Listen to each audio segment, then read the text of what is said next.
Hello everyone, welcome to civil tech solution. Last lecture में हम लोगों ने देखा कि जड़त्व आघूर्ण का क्या इंपॉर्टेंट रोल होता है, कैसे हम जड़त्व आघूर्ण को समझ सकते हैं। देखिए, इस लेक्चर में हम लोग इसी चीज को और आगे बढ़ाएंगे कि जड़त्व आघूर्ण अलग अलग स्थिति में कैसे अलग अलग निकालेंगे। देखो, मैं फिर से एक बात बता दूं, अगर तुम्हें स्थानांतरी गति को तुमने बहुत बढ़िया से पढ़ा है, अब घूर्णन गति को तुम्हें अगर पढ़ना है तो तुम्हें बस एक की खोजना है, एंड द की इज कि आपको जड़त्व आघूर्ण का एक बहुत बढ़िया कॉन्सेप्ट अंडरस्टैंड हो जाए, मतलब समझ में आ जाए।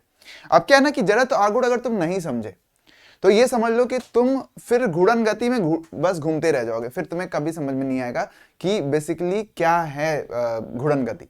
ठीक है ना? तो घूर्णन गति का जो पूरा पूरा नींव है ना, वो क्या है? जड़त्व आघूर्ण। जो कंप्लीटली अगर हम बात करेंगे नींव, तो वो क्या होता है? जड़त्व आघूर्ण ही होता है।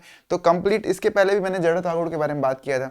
अब मैं इसमें भी आपको यही समझाऊंगा कि कुछ उसके प्रमेय हैं, उनका इस्तेमाल कैसे करना होता है, किस तरह से वो क्या करते हैं, एक्शन करते, कैसे वो रोल प्ले करते हैं। ठीक है ना? उसके बाद मैं एक बार समराइज कर दूंगा पूरे पूरे चैप्टर को, और इसी के साथ ये चैप्टर क्या हो जाएगा? खत्म हो जाएगा। तो सबसे पहली बात देखो, हमको दो प्रमेय पढ़ने हैं, ठीक है ना, जिससे हम लोग किसी भी तरह के ऑब्जेक्ट का किसी भी अक्ष पर आसानी से क्या कर सकते हैं? निकाल सकते हैं। मैं आपको बताया था अंतिम समय लास्ट लेक्चर में कि कैसे कभी भी जड़त्व आघूर्ण का सूत्र निकालते हैं। तो सूत्र निकालने के पीछे आप पागल मत बनिए, क्योंकि आप सूत्र निकालने गए तो कुछ उसी तरह से होगा कि आप समुद्र में जाकर के क्या बोलते हैं, मोती ढूंढ रहे हैं। ठीक है, आप इतना मेहनत क्यों ही करेंगे? ठीक है ना? हर बार आप मेहनत नहीं कर सकते हैं। आपको करना यह है कि आपको बस एक सूत्र याद कर लेना है, आपका काम वहां पे खत्म हो गया। ठीक है ना? तो जैसे मैंने आपको लास्ट लेक्चर में कुछ सूत्र दिए थे जिसको आपको याद करना चाहिए था, और आपने किया होगा, मुझे उम्मीद है। तो देखिए, क्या है कि मान लेते हैं कि कोई ऐसा मैं इसका स्ट्रक्चर जो है ना बना देता हूं इसके माध्यम से। रुकिए।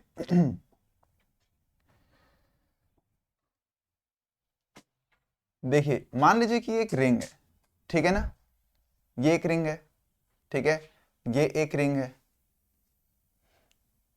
ठीक, ठीक है। या फिर मैं रिंग के साथ साथ एक गोला ही बना देता हूं, ठीक है। ये आपका क्या है? गोला है। ठीक, चलिए।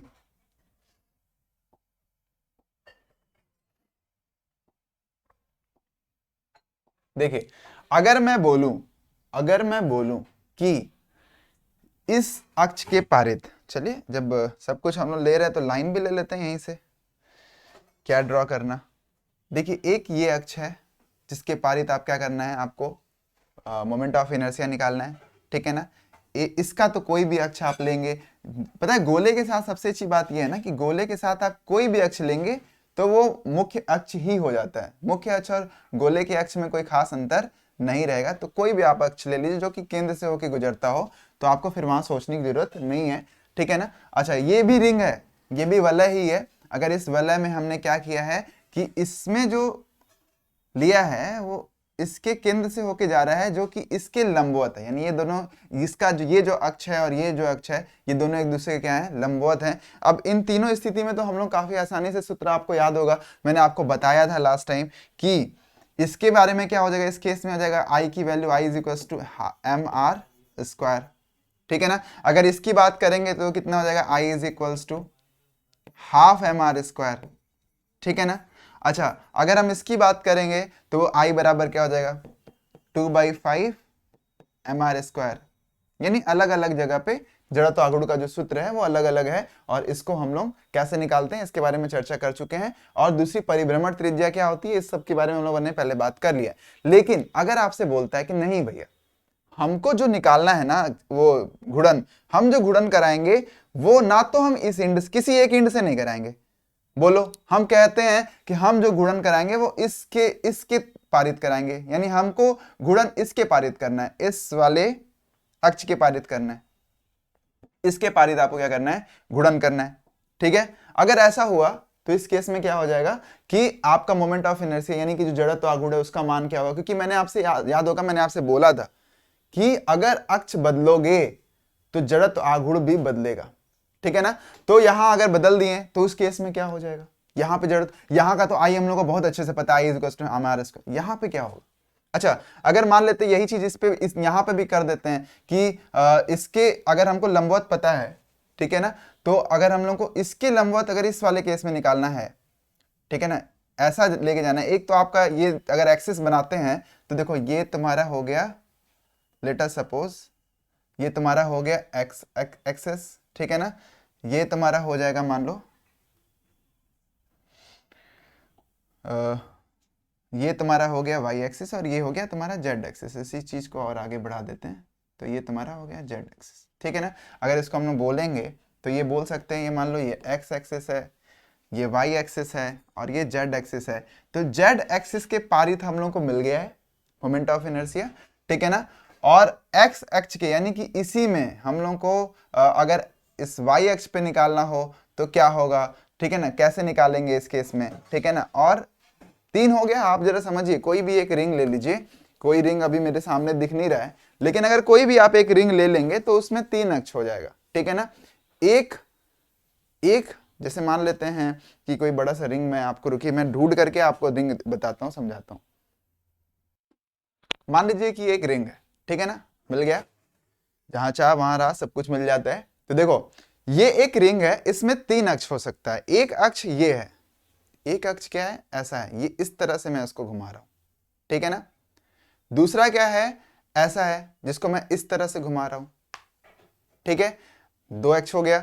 तीसरा अक्ष ऐसा है जिसको मैं इस तरह से घुमा रहा हूं, ठीक है ना। तो इसका निश्चित मतलब है कि इन तीनों में से एक अक्ष क्या होगा, मुख्य अक्ष होगा। तीनों में से एक अक्ष क्या है, मुख्य अक्ष। तो मान लेते हैं कि अगर अंदर से ही होके जा रहा है तो जेड एक्सिस क्या हो जाएगा, ये मुख्य अक्ष हो जाएगा, ठीक है ना, अगर अंदर से जा रहा है तो। लेकिन ऐसे केस में क्या होगा, इस तरह के अक्ष पे जाएंगे तो देखो मैं अगर जो पहले बोला था तुमसे हाफ एम आर स्क्वायर, तो वो हाफ एम आर स्क्वायर कहां पे होगा, मुख्य अक्ष पे तो एम आर स्क्वायर होता है, मुख्य अक्ष पे क्या हो जाएगा, एम आर स्क्वायर हो जाएगा। तो यहां देखो मैं अगर बोल दूं, एक सेकेंड इसको मैं मिटाता हूं, चलो ठीक है। अब क्या है कि हम लोगों को 3 अक्ष मिल गया, एक मुख्य अक्ष है, देखो जेड वाला तुमको साफ साफ दिखाई दे रहा है कि एक मुख्य अक्ष है जो कि केंद्र से होके जा रहा है, ठीक है ना। बाकी 2 अक्ष और हम ले लेते हैं, ये 2 अक्ष हो गया। अब समझो इस चीज को कि इस अक्ष के पारित अगर हम लोग देखेंगे, यहां पर आई बराबर देखेंगे तो ये क्या हो जाएगा, एम आर स्क्वायर। लेकिन यहां पर क्या होगा, यहां पर क्या होगा, ये हम लोग कैसे निकालेंगे, इसको हम लोगों को अभी देखना है। तो 2 चीजें हम लोगों ने बताया, उसके आगे हम लोग अपने आप स्फेयर का देख लेंगे। तो 2 प्रमेय हम लोगों के पास है, ठीक है ना। पहली बात मैं आप लोगों को बोला हूं कि मुख्य अक्ष के वलय के मुख्य अक्ष के पारित अगर घूर्णन हो रहा है तो वहां जड़त्व आघूर्ण का जो सूत्र होता है वो होता है I is equals to M R square, ठीक है। दूसरी बात, अगर मुख्य अक्ष नहीं है और बाकी 2 अक्ष हैं जिसको हम लोग क्या बोल रहे हैं, एक्स, एक आपका क्या है एक्स है, एक वाई है और एक क्या है आपका एक्स है। तो इन दोनों के पारित अगर हम देखेंगे तो वो क्या मिलेगा आपको, वो आपका मिल रहा है, इन दोनों पे आपको क्या मिल रहा है, ये हम लोग को देखना है, ये कैसे हम लोग को निकालेंगे। ये हम लोग को मुख्य अक्ष का पता है I is equals to M R square, हालांकि अभी हम लोग सूत्र में भी याद किए थे, लेकिन वो सूत्र अभी भूल जाइए, हम लोग अभी एक प्रमेय से इस चीज को निकालते हैं, ठीक है। तो सबसे पहला प्रमेय जो होता है ना, इसको हम लोग बोलेंगे समांतर अक्ष प्रमेय। क्या बोलेंगे, समांतर अक्ष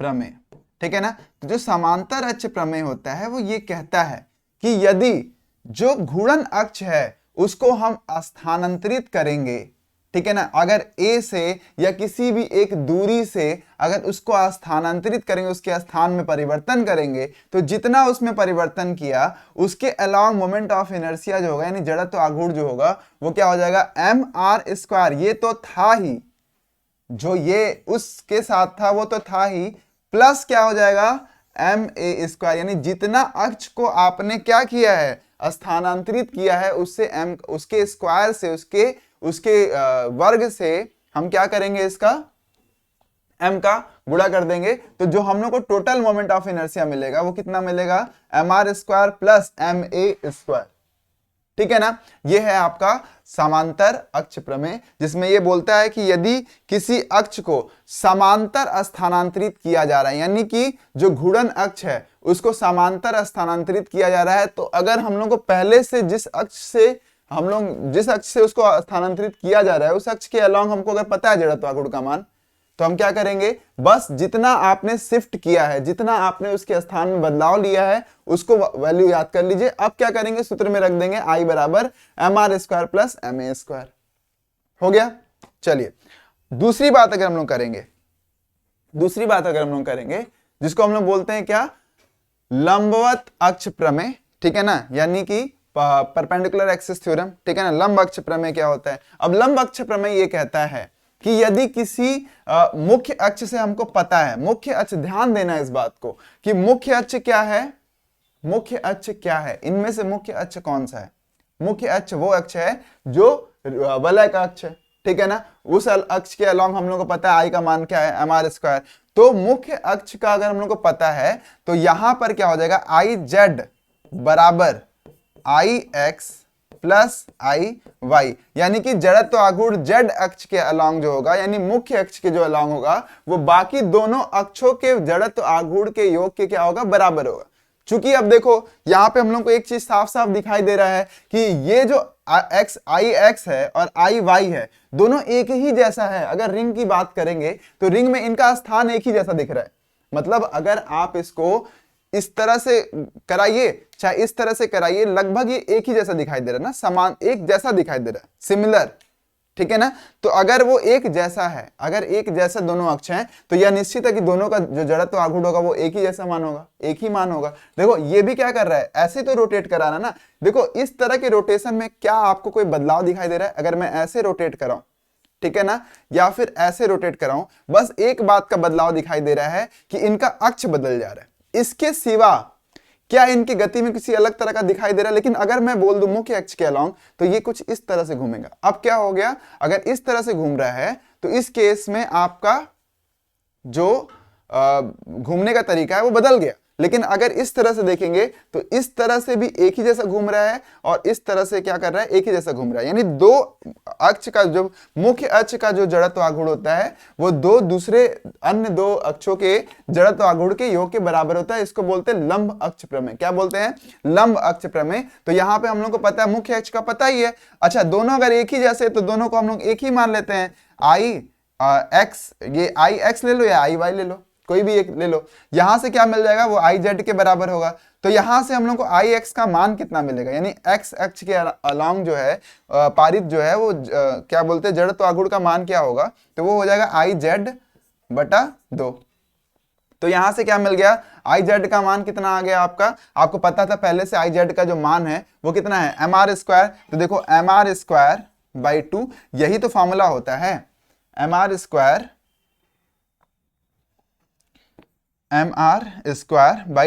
इसी को तो बोलते हैं, यही तो है ना, हाफ mr²। याद होगा आपको, मैंने बताया था वलय के दो अन्य अक्षों का जो जड़त्व आघूर्ण है वो कितना है, mr²/2। देखो ये मैं फिर से बता दूं कि ये जो टॉपिक है ना, ये बहुत अच्छा अंडरस्टैंडिंग, अगर ये समझ गए तो तुम्हें इसके बाद कहीं प्रॉब्लम होने वाला नहीं है। अच्छा अब देख लो, मान लो इस अक्ष के अलॉन्ग हमको पता है, हम लोगों को यहां पे इस अक्ष के अलॉन्ग निकालना है।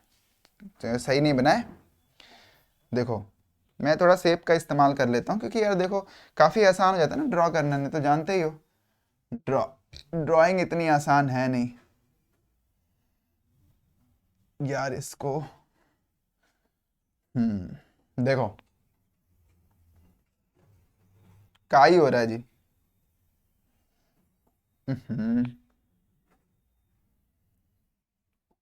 भाई तुम लोग जाओ शेप लीजिए और यहां से स्टैटिक रख करके ये मान लो बना दिया।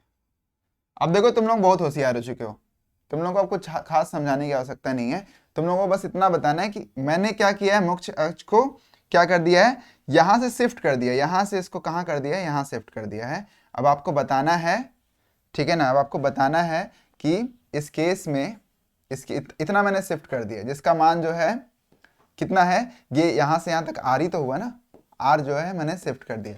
अब बताइए कि इसके पारित जो है जो जड़त्व आघूर्ण होगा वो कितना होगा। तो मैं बताया हूं अभी समांतर अक्ष प्रमेय के हिसाब से, जितना तुमने क्या किया अक्ष को, अगर समांतर है तो देखो यहाँ पे क्या है, समांतर है, और यहाँ पे अक्ष क्या है, लंबवत है।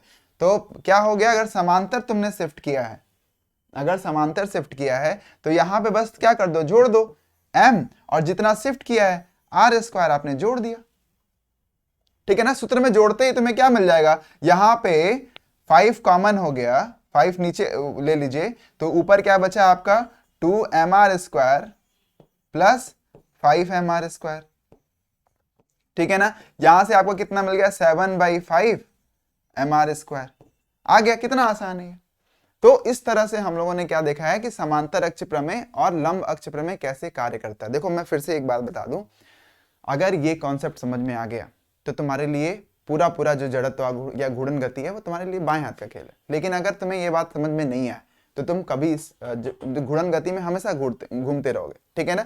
तो ये समझना बहुत ही जरूरी था। अच्छा, हम लोग आगे बात करते हैं कि कुछ ऐसे जगह आप देखते होंगे, इसको क्लीन करते हैं। अब आप देखो, कई बार ऐसा होता है जो बेली डांसर होते हैं या स्केटिंग वगैरह, जब आप देखेंगे स्केटिंग जो डांस होती है आइस वगैरह, आइस स्केटिंग पे काफी शानदार डांस होता है। युगल जो है वो हाथ लेकर के ऐसा घूम रहे हैं, काफी बढ़िया से दूर जा रहे हैं, कभी नजदीक आ रहे हैं। कभी आपने देखा है कि जब भी वो बहुत तेजी से घूमते हैं तो काफी नजदीक होकर के घूमते हैं। ठीक है ना। और जब स्लो स्लो घूम रहे होते हैं, पहले जब मोशन बना रहे होते हैं दूर दूर करके घूम रहे होते हैं। कारण क्या होता है, क्योंकि उन्हें पता होता है कि क्या खेल है इस जड़त्व आघूर्ण का, बड़ा शानदार खेल है इसका। ठीक है ना। अगर आप इसको जानते हैं तो समझिए आप बहुत कुछ जानते हैं। डांस में तो इसका बहुत इस्तेमाल है। तो अगर आप नृत्य प्रकृति के हैं, यदि आपको नृत्य बहुत पसंद है, ठीक है ना, आप गली गली जा करके डांस करते रहते हैं, तो आपको यह जानना बहुत जरूरी है। ठीक है ना, कि जड़त्व आघूर्ण का क्या रोल होता है। तो देखो, अगर हम लोग बात करेंगे जड़त्व आघूर्ण के रोल की, जरा समझो कि मान लो कि एक जो है डांसर है जिसने क्या किया है, पहले 2 भारी वस्तुओं को एक दूसरे से दूर रखा है और धीरे धीरे घूम रहे। ठीक है ना, अपने एक दूसरे पैर अपने हिसाब से घूम रहे। ठीक है ना। तो अब देखो उसने क्या किया है, एक तरह से वलय बना दिया ना। देखो ध्यान से समझो, ये क्या बना दिया है, एक वलय बना दिया है। ठीक है ना। अब वलय का द्रव्यमान क्या है, इन दोनों बॉल के द्रव्यमान के बराबर हो गया।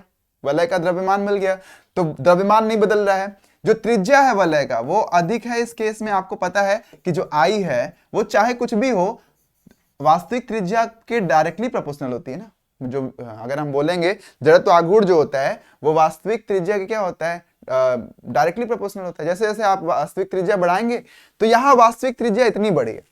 फिर क्या करता है यही डांसर, धीरे से इन दोनों बॉल को या दोनों जो भी भारी ऑब्जेक्ट है उनको ऐसा कर देता है। ठीक है ना। अब ऐसा कर देगा तो क्या हो गया, इसने सर्टेनली तुरंत क्या कर दिया, वलय को छोटा कर दिया है। अब क्या कर दिया इसने, अगर हाथ में इसको ऐसा कर दिया, यहां बॉल ले लिया और इसको यहां बॉल ले लिया, तो इसने क्या किया है कि जो वलय है उसको क्या कर दिया, छोटा कर दिया। अब वलय छोटा करने का क्या होगा कि जो त्रिज्या है इसमें क्या होगा, तुरंत से गिरावट दिखाई देगी। अब क्या होता है ना, जो संवेग के संरक्षण का नियम है या कोणीय संवेग के संरक्षण का जो नियम है वो ये कहता है कि जो कोणीय संवेग है भैया, वो जो कोणीय संवेग होगा वो क्या होगा, कोणीय संवेग जो होगा यानी जिसको हम लोग जे बोलेंगे वो क्या होगा, कंजर्व रहेगा, जिसका मान किसके बराबर होता है, जड़त्व आघूर्ण गुणे जो कोणीय वेग होता है उसके बराबर होगा। अब क्या है कि आपने जड़त्व आघूर्ण को तुरंत सर्टेन क्या कर दिया, कम कर दिया। अब जो कोणीय संवेग के संरक्षण का जो नियम होता है, ठीक है ना, मैं देखो मुझे अब इस बात का गर्व है कि मैं हिंदी को बहुत मतलब बहुत ज्यादा एब्जॉर्व कर लिया हूं। मतलब मुझे लगता है कि मैं अब बहुत ज्यादा हिंदी बोल रहा हूं।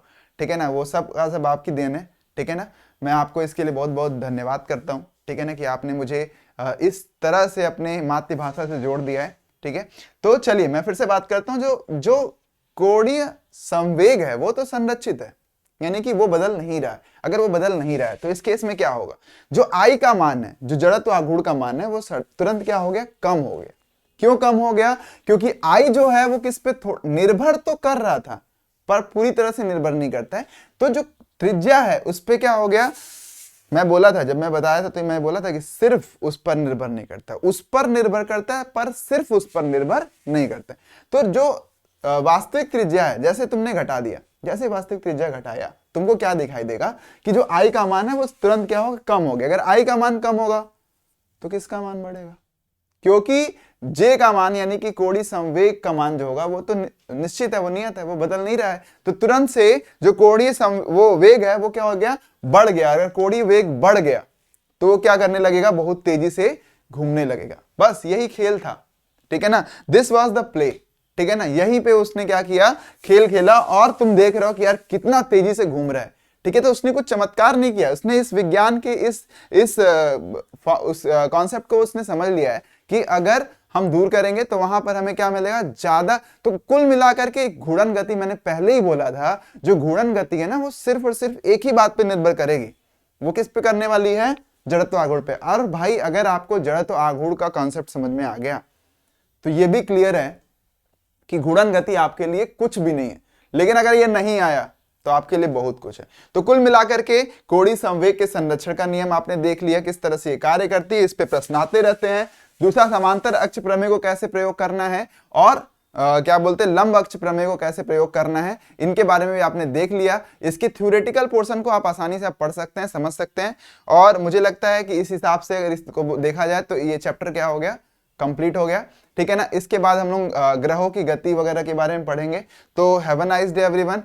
इस चैप्टर को खत्म करने के लिए बहुत बहुत धन्यवाद, और आगे चलते हैं और नए अध्याय पे हम लोग इसको क्या करेंगे, बात करेंगे। Have a nice day everyone, bye.